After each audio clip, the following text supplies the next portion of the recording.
한랭 고기압 남하 플러스 동풍 폭격. 이번 주 전국 하늘 살얼음판 위를 걷는다. 내일 우리나라는 거대한 기업계 충돌 속에 놓이게 됩니다.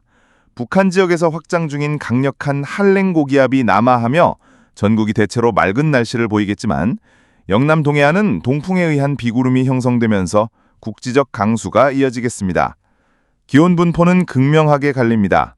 동풍의 영향권에 드는 영남 대부분 지역은 25도에서 29도로 비교적 선선하겠지만 수도권과 강원 영서 서부는 팬현상, 퓨해현상으로 인해 기온이 치솟으며 28도에서 31도까지 오르겠습니다. 동풍의 역습이 만들어낸 뜨거운 공기, 지역별 온도차가 극단적으로 벌어질 전망입니다. 내일 아침 기온은 13도에서 25도 사이, 중부와 영남 내륙은 대부분 20도 이하로 떨어지며 평년과 비슷하겠지만 남부지방은 20도 안팎으로 다소 높게 유지되겠습니다. 낮에는 일본 부근의 저기압골이 동풍을 더욱 강화시키며 등압선 간격이 좁아지고 수도권과 서쪽 지역은 30도를 훌쩍 넘는 곳이 속출할 것으로 보입니다. 다만 습도는 낮아 다소 덜 무겁게 체감되겠습니다. 12일 아침, 한반도의 하늘은 또다시 빠르게 요동칩니다. 북한 지역을 통과하는 아열대 제트기류가 기압계를 밀어올리면서 차가운 고기압의 중심은 쿠릴 열도 부근으로 이동합니다. 그러나 동시에 강한 기압 능이 한반도를 향해 뻗으면서 전국은 대체로 맑은 하늘을 유지하겠습니다. 이번 주 하늘은 맑음과 폭염, 동풍 강수까지 극단적 양상을 오가며 우리를 시험할 전망입니다. 기온은 13도에서 32도까지 널뛰기를 예고했고 동해안은 갑작스런 강수에 수도권은 30도 폭염에 대비해야 합니다. 13일 하늘이 요동친다. 저기압 폭격, 전국 가을비, 초비상. 내일 아침 기온은 14도에서 24도로 평년 수준을 보이겠습니다. 그러나 평원은 오래 가지 않습니다. 낮 동안 중국 내륙에서 강력한 저기압이 발달하며 편서풍을 타고 한반도로 높은 구름이 몰려듭니다. 전국적으로 흐린 하늘이 이어지고 낮 기온은 22도에서 30도 분포로 지역별 편차가 클 전망입니다. 문제는 늦은 오후부터입니다. 서쪽 하늘에 짙은 멋구름이 밀려들며 곳곳에서 산발적인 빗방울이 떨어지기 시작합니다. 마치 폭풍 전야처럼 하늘은 서서히 무거워집니다. 13일 토요일, 본격적인 저기압 공습 시작. 새벽 무렵 산동만도 부근에서 저기압이 접근합니다. 이 저기압의 이동 경로는 이번 주 날씨의 최대 변수입니다. 현재 수치 모델은 계속 변화하고 있지만 다수의 모이는 중심이 남쪽으로 치우칠 가능성을 가리킵니다. 만약 아열대 고기압이 더 이상 남해안 부근에서 확장하지 않는다면 저기압 중심은 38선 이남을 통과할 것으로 예상됩니다. 이 경우 중심의 북동 남서 방향을 따라 강력한 강수대가 형성되며 중부지방이 집중 타격을 받을 수 있습니다. 강릉 등 동해안에도 비가 내릴 전망이지만 빠른 한랭전선 이동 탓에 영남 지역은 상대적으로 강수량이 적을 것으로 보입니다. 그러나 안심할 수 없습니다. 저기압의 스피드버시스, 강수대, 완고함. 오후 들어 저기압 중심은 강한 편서풍대에 진입하면서 매우 빠르게 이동할 전망입니다. 그러나 강수대는 중심과 달리 쉽게 밀려나지 않으며 오히려 느리게 한반도 상공에 머무를 수 있습니다. 이 경우 중부지방은 시간당 30에서 50mm의 집중호우가 장시간 이어질 가능성이 있습니다. 이번 주말의 핵심은 저기압 중심의 경로와 강수대의 정체입니다. 수도권, 충청, 강원 영서, 폭우 위험 최고조. 강원 영돈, 영남, 상대적으로 비의 양은 적지만 돌풍과 국지적 강수 가능성 주의. 호남 및 제주는 비구름대 남하 여부에 따라 피해 양상이 달라질 전망입니다. 오늘 오후부터 수도권과 강원 지역은 차츰 비가 잦아들겠지만 문제는 충청과 호남 지역입니다. 남해안을 따라 고기압 가장자리가 걸리면서 수증기 수렴대가 형성되고 이 강수대의 이동이 매우 느려질 것으로 보입니다. 따라서 수도권은 비가 오후에 그칠 전망이지만 충청과 호남 지역은 밤 늦게야 빗줄기가 약해질 것으로 예상됩니다. 밤 시간대에도 전국 곳곳에 산발적인 비가 이어질 가능성이 남아있습니다. 14일 아침 하늘은 다시 불안정해집니다. 아열대 고기압 가장자리가 남해안에 자리하며 많은 수증기를 물어넣고 동시에 차가운 공기가 북쪽에서 내려옵니다. 뜨겁고 습한 공기와 차가운 공기가 충돌하면서 대기가 흔들리고 국지적으로 짧고 굵은 소나기가 터질 전망입니다. 지역별 편차가 커서 어떤 곳은 강하게 쏟아지고 어떤 곳은 거의 내리지 않는 전형적인 가을 변덕비 양상입니다. 아침 기온은 20도에서 26도 사이로 남부 일부 지역은 열대야 현상이 나타날 수도 있습니다. 낮에는 기압능이 활발히 작용하면서 중부지방은 구름이 걷히고 점차 맑은 날씨를 회복할 것으로 보입니다. 그러나 남부지방은 여전히 산발적인 비구름이 머물러 국지성 강수가 이어질 수 있습니다. 낮 기온은 22도에서 30도 분포로 충청과 영남지방은 다소 높은 기온을 보일 전망입니다. 15일은 특이한 기압 배치가 만들어집니다. 중층 대기에서 아열대 고기압의 가장자리가 수도권까지 북상하고 동시에 우리나라는 네 방향의 고기압과 저기압 사이에 낀 안장부라고 부르는 영역에 위치하게 됩니다. 이 구역은 특별한 기상현상이 잘 생기지 않아 대체로 안정적인 날씨가 이어지겠습니다. 전국적으로 낮 기온은 30도 안팎으로 고르게 분포할 것으로 보입니다. 앞으로 아침에는 선선하고 낮에는 다소 더운 날씨가 이어지며 일교차가 크게 벌어지겠습니다. 바로 이런 시기가 면역력이 떨어지기 쉬운 때입니다. 갑작스런 기온 변화에 신체가 잘 적응할 수 있도록 건강관리에 특별한 주의가 필요합니다. 이번 주 후반부로 갈수록 대기 흐름은 점점 복잡해집니다. 10일 밤사이 남부지방을 중심으로 비가 간헐적으로 이어지겠지만 수도권과 강원 내륙은 점차 구름 사이로 달빛이 비칠 수 있겠습니다. 그러나 불안정한 상층 기류 때문에 돌발 소나기를 완전히 배제할 순 없습니다. 11일 목요일 아침 전국은 대체로 흐리거나 구름 많은 하늘로 시작합니다. 아침 기온은 17도에서 23도 분포로 중부 내륙은 선선하지만 남부 해안은 다소 후텁지근하겠습니다. 출근길 내륙 곳곳은 안개가 짙게 낄 것으로 보여 교통안전에 유의가 필요합니다. 낮으로 들어서면 남쪽에서 불어오는 습유난 남서풍이 본격적으로 유입됩니다. 특히 남부와 제주도는 시간당 20mm에서 40mm에 달하는 강한 비가 쏟아질 가능성이 있습니다. 남해안은 짧은 시간 동안 굵은 빗빗자리 집중되는 국지성 호우가 발생할 수 있어 각별히 주의해야 합니다. 중부지방은 상대적으로 비의 강도는 약하지만 산발적으로 소나기가 지나갈 전망입니다. 수도권은 낮 한때 소나기가 스쳐 지나가면서 갑작스러운 우산 수요가 생길 수 있습니다. 강원 영동 지역은 동풍의 영향으로 오후 들어 비가 길게 이어질 가능성이 있습니다. 낮 최고 기온은 서울 27도, 대전 28도, 광주 29도, 부산 27도, 대구 30도 안팎으로 예보됩니다. 습도가 높아 체감온도는 실제 기온보다 더 무겁게 느껴지겠습니다. 남부지방은 열대야 현상도 다시 나타날 수 있어 밤까지 불쾌지수가 높겠습니다. 밤사이 11일 밤 12일 새벽에는 비구름대가 점차 동쪽으로 빠져나가지만 남해안과 동해안을 따라 빗줄기가 길게 늘어질 가능성이 큽니다. 수도권은 늦은 밤 맑아지며 선선한 바람이 불어올 전망입니다. 이번 9월 11일의 날씨 패턴은 단순한 하루 비 예보가 아닙니다.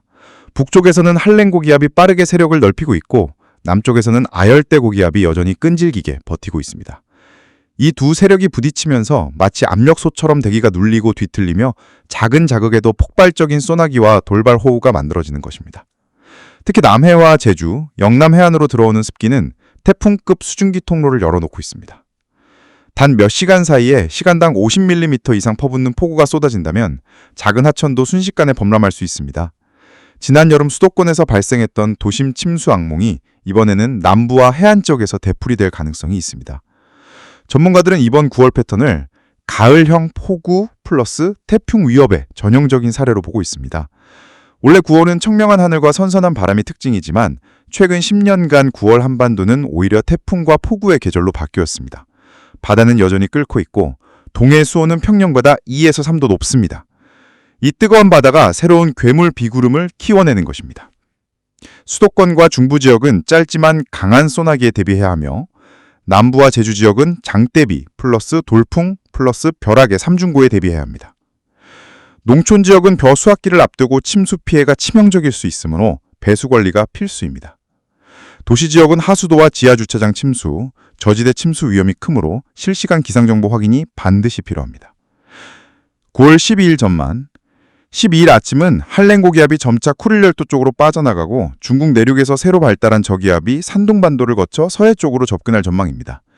이 과정에서 편서풍대를 타고 고도가 높은 층에서는 구름이 빠르게 몰려오고 지상에서는 습기가 유입되며 전국적으로 차츰 흐려질 가능성이 큽니다. 낮 기온은 23에서 30도 사이로 분포하겠으며 수도권과 서쪽 내륙은 한낮에 30도 안팎까지 오르는 반면 강원과 동해안은 동풍의 영향을 받아 상대적으로 선선하겠습니다. 늦은 오후부터는 수도권과 강원 영서 지역을 시작으로 빗방울이 떨어지기 시작하여 밤에는 충청과 호남, 영남 북부로 비가 확대될 전망입니다. 9월 13일 전망, 토요일 저기압 영향 절정. 13일에 이번 주 가장 큰 분수령이 될 전망입니다. 산동반도 부근에서 접근하는 저기압 중심의 이동 경로가 어디를 통과하느냐가 강수량과 피해 규모를 좌우합니다. 현재 다수의 수치 모델은 저기압 중심이 38선 남쪽, 즉 한반도 중부를 스치며 통과할 가능성을 크게 보고 있습니다. 이 경우 중부지방, 특히 수도권과 충청 지역에 집중호우가 쏟아질 수 있습니다. 예상 강수량 중부지방 50에서 150mm, 국지적 200mm 이상. 강원 영동은 동풍 약화로 강수량이 다소 줄겠지만 영서 산간은 집중호우 위험이 큽니다. 남부지방은 저기압이 빠르게 통과하는 영향으로 강수량이 많지 않을 것으로 예상됩니다. 낮 기온은 비와 함께 떨어져 전국이 22에서 27도로 다소 선선하겠습니다. 저기압은 빠르게 동해상으로 이동하겠지만 뒤따라 내려오는 차가운 공기와 남쪽에서 유입되는 습기가 충돌하면서 대기가 불안정해집니다. 특히 충청 이남 지방은 정체성 강수대가 머물며 비가 길게 이어질 가능성이 있습니다. 수도권과 강원은 오후부터 차츰 맑아지겠지만 충청, 호남, 영남 일부는 늦은 밤까지 비가 이어질 수 있습니다. 아침 기온은 22에서 26도로 남부지방 일부에서는 열대야 현상이 나타나겠고 낮 기온은 22에서 30도로 지역 편차가 크겠습니다. 15일은 대기가 일시적으로 안정되면서 비교적 맑은 날씨가 회복될 전망입니다. 다만 중충 대기에서 아열대 고기압의 가장자리 영역이 북상하면서 우리나라가 안장부라는 기압계 안에 들어갑니다. 이 구간은 특별한 기상현상은 없지만 전국이 28에서 31도의 늦더위 수준 기온, 낮과 밤의 큰 일교차, 습도 감소로 건조특보 가능성이 나타날 수 있습니다. 9월 중순 이후 동중국해와 필리핀 해역의 수온이 비정상적으로 높게 유지되고 있어서 언제든지 열대저기압이 태풍으로 발달할 수 있는 환경이 조성돼 있습니다. 특히 기상당국은 6년 전 한반도를 강타한 태풍 미탁, 2019년과 유사한 경로를 가진 태풍이 재현될 수 있다는 경고를 내놓고 있습니다. 만약 남해안 또는 제주 부근으로 북상할 경우 13에서 14일 저기압이 지나간 뒤 지반이 약해진 상태에서 다시 한번 태풍 플러스 집중호우, 이중 피해가 이어질 수 있습니다. 기상청 강릉 동해안 일대 10차례 인공강우 실험, 가뭄 해갈보다 산불 예방이 목표. 올여름 기록적인 무더위와 가뭄이 이어진 강릉과 동해안 일대에 이례적인 실험이 진행됐다. 기상청은 지난 8월 26일부터 9월 초 사이에 총 10차례에 걸쳐 인공강우 실험을 실시했다고 10일 밝혔다. 이번 실험은 단순히 메마른 대지를 적시는 해갈이 아니라 다가올 가을철 건조기에 잦은 산불을 예방하기 위한 목적으로 기획된 것이다. 구름이 있어야 비가 온다. 제한적인 인공강우 기술. 인공강우 기술은 흔히 구름씨 뿌리기라 불린다. 구름 속에 요오드 화음과 같은 물질을 살포해 작은 물방울이 얼음 결정으로 성장하도록 돕고 이를 통해 빗방울이 무겁게 떨어지도록 유도하는 방식이다. 하지만 원리가 단순하다고 해서 언제 어디서든 비를 불러올 수 있는 것은 아니다. 기상청 관계자는 무엇보다 구름이 충분히 발달해야만 실험이 가능하다며 가뭄이 심한 상황에서는 오히려 구름이 형성되지 않는 경우가 많아 기술 적용에 한계가 있다고 설명했다. 실제로 인공강우로 얻을 수 있는 강수량은 원래 내릴 비에 비해 약 10% 정도를 늘리는 수준에 불과하다. 즉, 강수 효과는 보조적 역할에 그칠 뿐 수개월간 이어진 가뭄을 단번에 해소하기엔 턱없이 부족하다. 10차례 실험, 강수량은 평균 4mm 안팎. 이번 실험이 진행된 날 강원 동해안 지역에는 실제로 4mm 내외의 비가 기록됐다. 하지만 이 강수가 인공강우의 직접적인 결과인지 아니면 자연적으로 내릴 예정이던 비였는지를 판단하기 위해서는 정밀한 분석이 필요하다. 기상청은 최소 한 달 이상의 자료 검토와 기상 모델 분석을 거쳐야 결론을 내릴 수 있다고 밝혔다. 분석에는 위성 영상, 기상 레이더, 대기 흐름 시뮬레이션 등이 활용된다. 특히 뿌려진 요오드 화학 입자가 구름의 얼음 결정 형성에 실제로 기여했는지를 확인하는 과정이 필수적이다. 목표는 가뭄 해갈이 아니라 산불 예방. 기상청은 이번 실험이 가뭄 해소를 위한 단기 처방이 아님을 분명히 했다. 올해 초부터 이미 산불 예방 차원에서 계획된 사업이라는 것이다. 강릉과 동해안 지역은 매년 봄철과 가을철에 건조한 바람이 강하게 불면서 대형 산불 위험에 노출돼 왔다. 실제로 2019년 고성, 속초, 강릉 일대에서 발생한 산불은 수천 명의 이재민을 발생시켰고 국가적 재난으로 기록됐다. 기상청 관계자는 가을철 산불 발생 가능성이 높아지는 시기에 인공강우 실험을 통해 산림의 습도를 조금이라도 높이는 것이 주요 목표라며 비록 강수량이 적더라도 낙엽이나 마른 가지의 습도를 높여 불씨가 쉽게 번지는 것을 막을 수 있다고 강조했다. 해외 사례와 한계. 인공강우 기술은 세계 각국에서 연구돼 왔지만 그 효과를 둘러싼 논란은 여전하다. 중국은 대규모 국제 행사 기간 동안 대기질 개선과 비유도를 목적으로 수차례 실험을 진행했으며 미국 서부 일부주에서도 산불 예방과 수자원 확보를 위해 도입을 시도했다. 그러나 대부분의 사례에서 효과는 미미하거나 기상 조건에 크게 좌우된다는 평가가 뒤따랐다. 전문가들은 인공강우는 기후위기 속에서 선택할 수 있는 하나의 수단일 뿐 만능 열쇠가 될 수는 없다고 지적한다. 특히 동해안처럼 산불 위험이 큰 지역에서는 예방 차원에서 활용할 수 있지만 가뭄 극복이나 수자원 확보 대책으로는 한계가 뚜렷하다는 것이다. 앞으로의 과제. 기상청은 이번 실험을 통해 얻은 데이터를 바탕으로 향후 인공강우 기술의 실효성을 면밀히 평가할 예정이다. 실험 결과는 산불 대응뿐만 아니라 장기적으로는 농업, 수자원 관리, 기후변화 적응 전략에도 참고자료로 활용될 수 있다. 다만 전문가들은 기술적 발전과 더불어 기후위기에 대한 종합적 대응이 필요하다고 입을 모은다.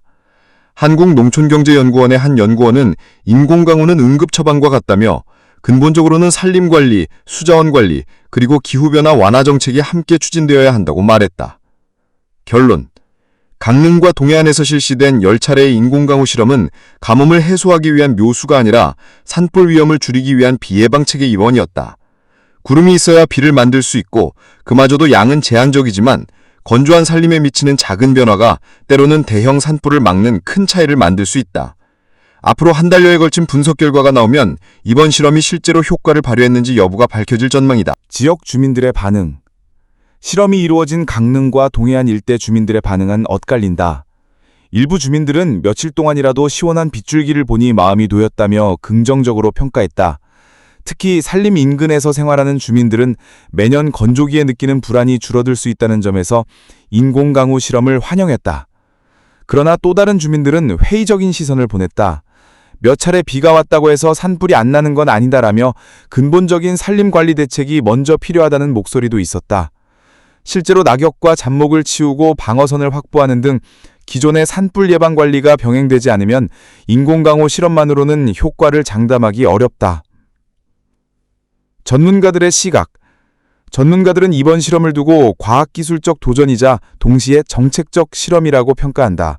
서울대학교 대기과학과 한 교수는 인공강우는 기후위기 시대에 선택할 수 있는 다양한 대응책 중 하나이지만 그것이 주요 해결책이 될 수는 없다며 기술을 발전시키는 동시에 사회적 비용과 기대 효과를 면밀히 따져야 한다고 강조했다. 또 다른 전문가들은 이번 실험은 산불 예방이라는 구체적 목적이 있어 의미가 크다고 본다. 실제로 대형 산불 발생 시 소방 인력 투입과 피해 복구에 들어가는 비용은 수천억 원에 이른다. 그에 비해 인공강우 실험은 상대적으로 적은 비용으로 위험을 분산시키는 효과를 기대할 수 있다는 점에서 투자 가치가 있다는 분석이다. 기상청의 향후 기획. 기상청은 이번 강릉 동해안 인공강우 실험을 시작으로 연말까지 다른 지역에서도 시험 적용을 이어갈 방침이다. 특히 봄철 대형 산불이 빈번하게 발생하는 영동 지역을 중심으로 계절별 기상조건별 데이터 축적에 힘쓸 예정이다. 기상청 관계자는 실험을 통해 얻은 결과를 토대로 인공강우 기술의 실효성과 한계를 분명히 파악할 것이라며 장기적으로는 산불 예방뿐 아니라 농업용수 확보, 대기질 개선 등 다양한 분야로 응용 가능성을 넓혀갈 계획이라고 밝혔다. 사회적 논의와 윤리적 연점. 한편 인공강우를 둘러싼 사회적 논의도 필요하다. 자연의 흐름을 인위적으로 조정하는 행위가 생태계에 어떤 영향을 미칠지에 대한 우려 때문이다. 예컨대 특정 지역의 비를 늘리면 다른 지역의 강수량이 줄어드는 역효과가 발생할 수 있다는 지적이 있다. 또한 요드 화한과 같은 화학물질이 대기와 토양에 장기적으로 어떤 영향을 미칠지도 명확히 규명되지 않았다. 환경단체 관계자는 실험적 차원에서 시도하는 건 이해하지만 장기적으로 생태계 안정성 검증이 반드시 필요하다며 기술 도입에 앞서 사회적 합의 과정이 선행되어야 한다고 강조했다. 국제협력의 필요성. 기후위기는 국경을 가리지 않는다. 인공강우 기술 역시 한 나라의 독자적 시도로 끝날 것이 아니라 주변국과의 협력과 공유가 필요하다는 지적이 제기된다. 예를 들어 동북아시아 지역은 대기 흐름이 긴밀히 연결되어 있어 한국에서 뿌린 구름 씨앗이 일본이나 중국의 기상현상에 영향을 줄 가능성도 배제할 수 없다. 따라서 인공강우 기술의 국제적 규범과 협력체계 마련이 시급하다는 목소리가 높다. 결론. 작은 비가 만든 큰 의미. 강릉과 동해안에서 10번의 시도된 인공강우 실험은 단순히 비를 내리는 과학 실험이 아니라 기후위기 시대에 우리가 선택할 수 있는 대응 방안의 하나를 시험한 중요한 사례다. 비록 4mm 남짓한 강수량에 불과했지만 이 실험이 남긴 의미는 결코 작지 않다. 앞으로 분석 결과가 나오면 인공강우가 실제로 산불 위험을 줄이는 데 기여했는지 여부가 밝혀질 것이며 그에 따라 정책적 활용 가능성도 더욱 분명해질 것이다. 작은 빗방울 하나가 산불의 불씨를 잠재우듯 이번 실험 역시 미래의 안전을 준비하는 첫걸음일 수 있다.